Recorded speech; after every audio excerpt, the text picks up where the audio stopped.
বিসমিল্লাহি রহমানির রহিম।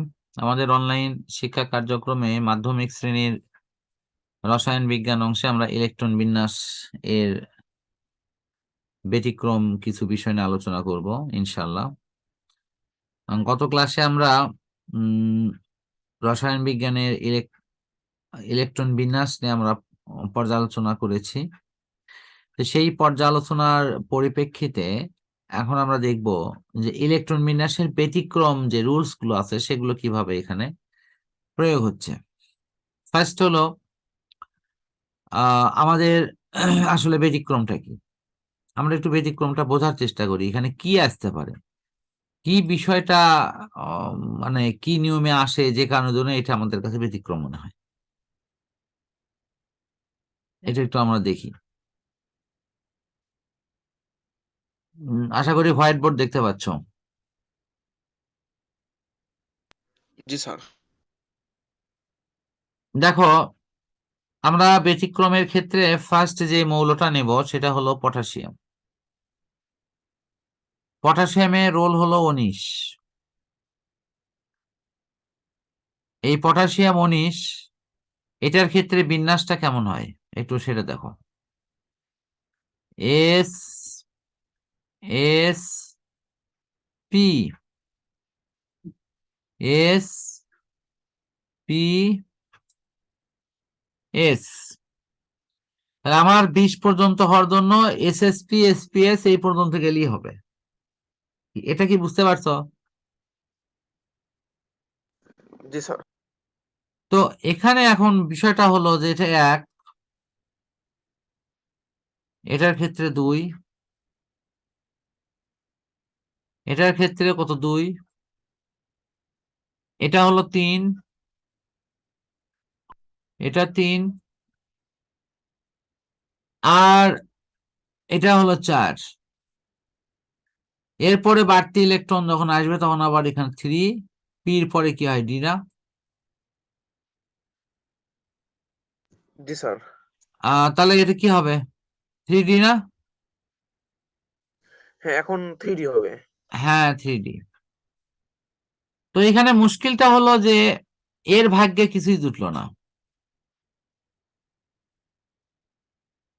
এটার ভাগ্যে কিছুই জুটলো না, এটা ওই রকমই থাকলো। আর বাকি অংশে যা যা নিয়ম অনুসারে বসার তাই বসবে। এবং দেখো এখানে, তারপরে এখানে 2, এখানে 6, 2, 6, 2, আর লাস্ট হলো 3D তে। 3D তে আমরা একটু হিসাব করে দেখি কয়টা হয়। যথারীতি যদি আমরা এভাবে মান বসাই তাহলে তোমার এখানে যেটা দেখা যাবে, এই 4s2 তখন 4s1 হয়ে যাবে। কি হয়ে যাবে, 4s1 হয়ে যাবে। 1। তার মানে তখন এই যে এখানকার যে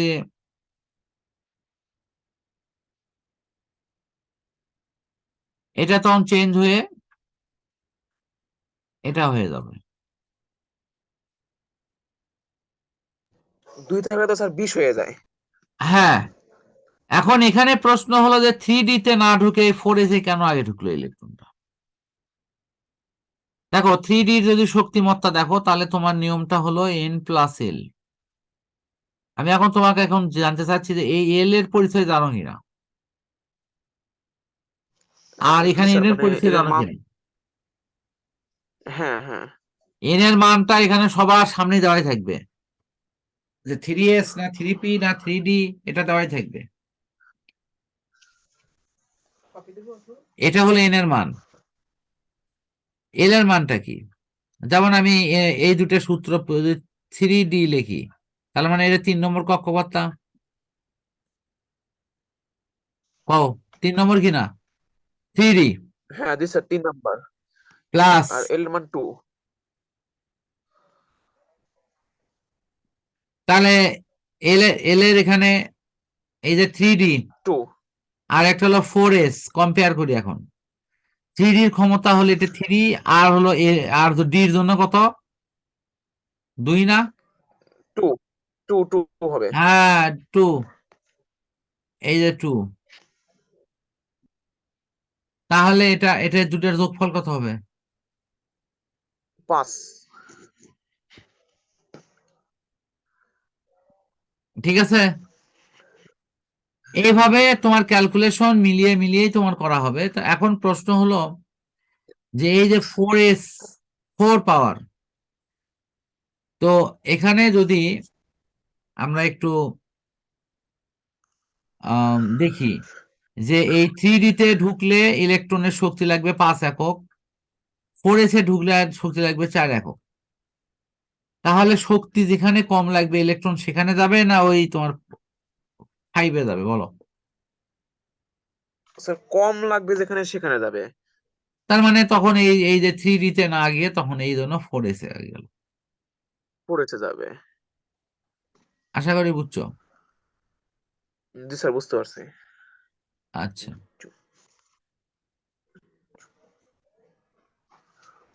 এখন তোমার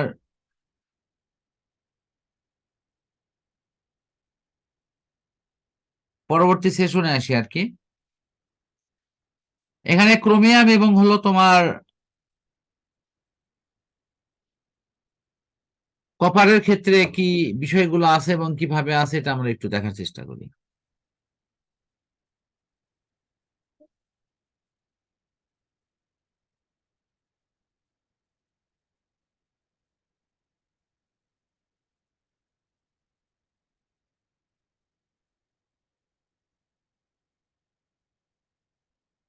এখন দেখো, দেখতে পাচ্ছ তো হোয়াইট বোর্ড? জি স্যার, দেখতে পাচ্ছি। ওকে, ওখানে কি নিয়ম দেখালাম বলো তো? স্যার ওই যে মানে ইলেকট্রন কোনটাতে আগে ঢুকবে, আচ্ছা, n+1 এর নিয়ম অনুসারে। ওকে, আমরা যেটা দেখবো সেটা হলো একটা হাইড্রোজেন, মানে একটা মানে পদার্থের প্রয়োজনীয় সংখ্যক বিক্রিয়া হয়েছে কিনা, বা এগুলো কোনো ঘাটতি আছে কিনা, এই বিষয়গুলো আমরা দেখব। তো সেখানে দেখা যাচ্ছে যে এই যে ক্রোমিয়াম, সেটা শুরু থেকে কত 24। তো 24 অনুসারে যদি আমি বিন্যাসটা করি তাহলে কি S, S P, S P, S, তাহলে 20 হলো কিন্তু, আর শেষে তাহলে ডি। তাহলে এটা কত 1, 2, 2, 3s, 3p,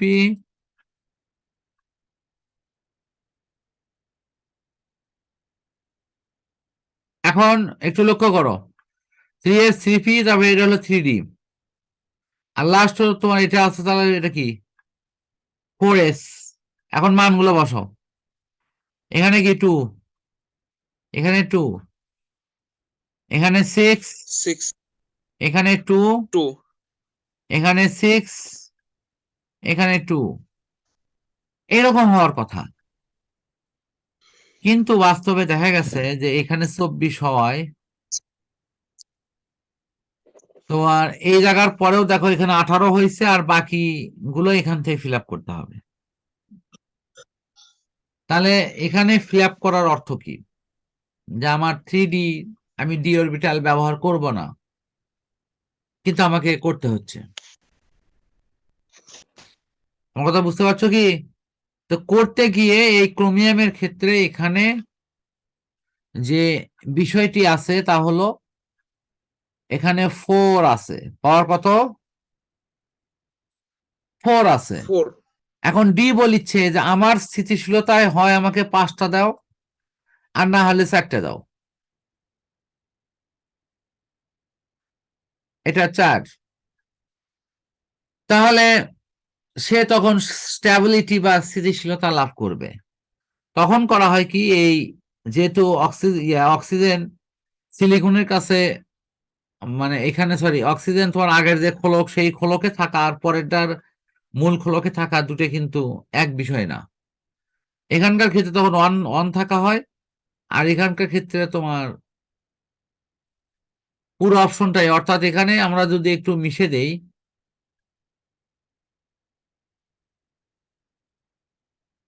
তাহলে এটা আমরা কি কি পাবো বলতো? 3s, sir D. না এটা 3s এর ওয়ান। কতটুকু হবে, এটা এটা আমাদের জানতে হবে। 3s এর এখানে হলো 4s এর এটা 1, আর এটা হলো তোমার 6 হবে। 6 হবে না 3 ইয়া হবে, 3 হবে বলো? স্যার ডি 5 হবে না? হ্যাঁ, ডির বেলায় 5 হবে, কারণ আমি একটু ভিন্ন বলেছি যে তোমার মনোযোগটা টেস্ট করার জন্য। 6 কোথায় হবে বলো, পির বেলায় না? ডি হ্যাঁ বলতিছে স্যার। যে হয় আমাকে 10টা ইলেকট্রন দাও, না হলে 5টা দাও। ঠিক সেম পদ্ধতিতে এখানে তোমার কপার, সে বলতিছে যে তার ইলেকট্রন হলো 29টা। 29টা, তাহলে সেক্ষেত্রে কি হবে দেখো তো? S, S, P, S, P, S. এখন 29 মানে তোমার হলো ডি পর্যন্ত দিলেই এনাফ। দেখো তো এই পর্যন্ত লেখা কি বুঝিস? 1, 2, 2, 2, 3s, 3p, 3p, 3d, 4s। এটা হলো 4s। যথারীতি আগের মতো যদি বসাই, এখানে 2 আর এখানে হবে 9, এরকম হবে না? আগের গুলো কি লিখবো? 2, 2,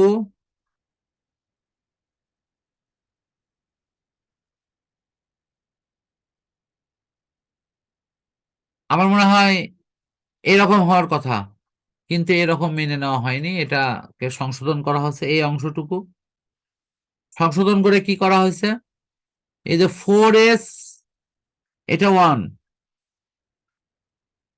আর 3d যেটা, এটা হলো 10। তো আশা করি এটা বুঝতে পারছো। জি স্যার। কোনো প্যাচ লাগলো কি বলতো? আহ, কিন্তু স্যার 4s, 4s এর বেলা একটু মনে হচ্ছে স্যার 1 হলো।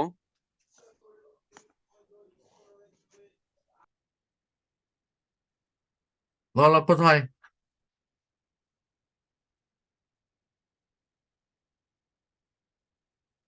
স্যার এই যে 4s এর ক্ষেত্রে স্যার ওই যে 1 হলো 4s এর ক্ষেত্রে 1 হলো, কারণ এস বলিচ্ছে হয় আমাকে একটা দাও, না হলে দুটো দাও। এস এর একটা ও হলো তো কি হ্যাঁ হ্যাঁ। হয়েছে? অর্থপূর্ণ, ওই যে অর্থপূর্ণের ব্যাপারটা। জি স্যার। আমার মনে হয় আমরা এইটা, এই নিয়মটা পূর্ণাঙ্গ বুঝতে পারছি।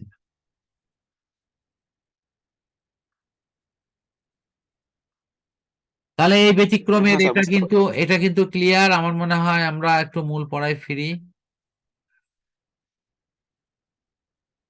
এই যে দেখো এখানে আছে কিছু ব্যতিক্রমের, এগুলো সব আছে এখানেও দেওয়া আছে। কপার, এই যে কপার 29। এরপরে আছে আইসোটোপ। আইসোটোপ কাকে বলে? একই মৌলের পরমাণু, তাদের ভর সংখ্যা ভিন্ন, তারা পরস্পর আইসোটোপ। দেখো হাইড্রোজেন, এখানে 6-7টা আইসোটোপ দেওয়া আছে।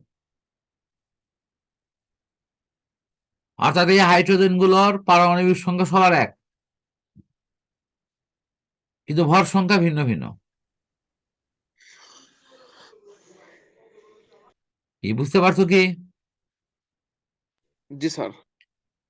আচ্ছা, এরপরে দেখো আপেক্ষিক পারমাণবিক ভর বা আপেক্ষিক, এটা খুবই সহজ। এটা দেখো যেমন ফ্লোরিনের, ফ্লোরিন হলো হ্যালোজেন গ্রুপের মৌল, এটা 16 অ্যালুমিনিয়ামের সাথে যুক্ত হচ্ছে। তো স্বাভাবিকভাবে প্রথমে যখন যুক্ত হবে, তখন তারা পরস্পরের সাথে কি অনুপাতে যুক্ত হলো, কিভাবে কি হলো, এটার পূর্ণাঙ্গ তথ্য কিন্তু আমরা নিয়ে আসি। এখন দেখো এই যে পারমাণবিক ভর এখানে উল্লেখ করা আছে ফ্লোরিনের, এটাকে যদি কার্বন 12 আইসোটোপের 1/12 অংশতে ভাগ করো, তাহলে এটাই পাওয়া হলো কার্বন, মানে ওই পদার্থের প্রয়োজনীয় ভর বা প্রয়োজনীয় অপশন। কোন মৌলের ভর কার্বন 12 আইসোটোপের 1/12 অংশ। এবং এটা যে ডাইরেক্ট কিন্তু অঙ্ক হয়। কথা বুঝতে পারছো কি? জি স্যার। এখন দেখো, এই কোন মৌলের পারমাণবিক ভর বের করার যে নিয়ম, সেটাকে কিন্তু আরো সরলীকরণ করা হয়েছে। একটু খেয়াল করে দেখো, কার্বন 12 আইসোটোপের 1/12 অংশ।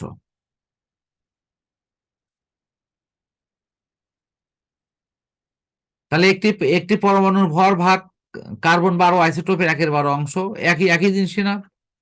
অণু হলে পারমাণবিক, মানে আণবিক, আর পরমাণু হলেও তোমার পারমাণবিক। স্যার একটু জটিল লাগতেছে স্যার এটা। দেখো আমি বলি, এই যে আইসোটোপের যে ভর বের করা নিয়ে তোমাকে দেওয়া হচ্ছে, আমি একটু মনোযোগ দিয়ে তুমি শোনো, তাহলে কোনো জটিলতা এখানে নেই। আমি একটু বোর্ড শেয়ার করে দেখাই, তোমার কাছে তো ওই সূত্র তো আছেই, বুঝতে পারছো? এটা দেখো, কোন মৌলের পরমাণুর ভর বের করবা, তাহলে ধরো এখানে যেটা আছে ওই মৌলের ভর 27 দেওয়াই থাকবে, ভাগ কার্বন 12 আইসোটোপের 1/12 অংশ। তার মানে কার্বনের, আমরা আইসোটোপের ভর 12 এটা ধরবো, কার্বন 12 আইসোটোপের এত এর 1/12 অংশ, মানে 12/1 ভাগ।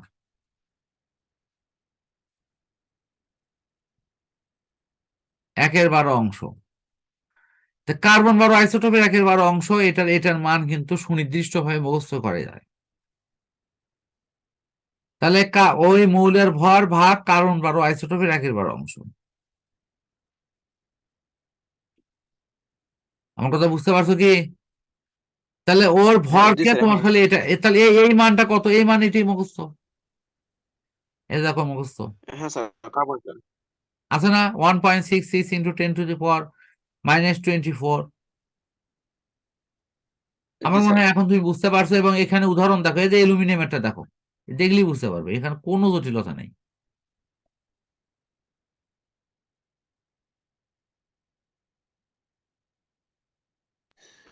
হ্যাঁ স্যার, এটা দেখছি।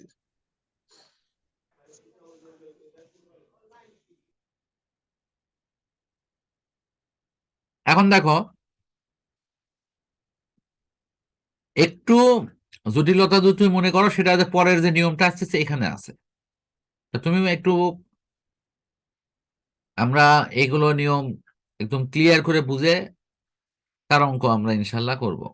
তো পরবর্তী সেশনে গিয়ে আমি এই অংশটা তোমাকে ইনশাল্লাহ দেখাবো।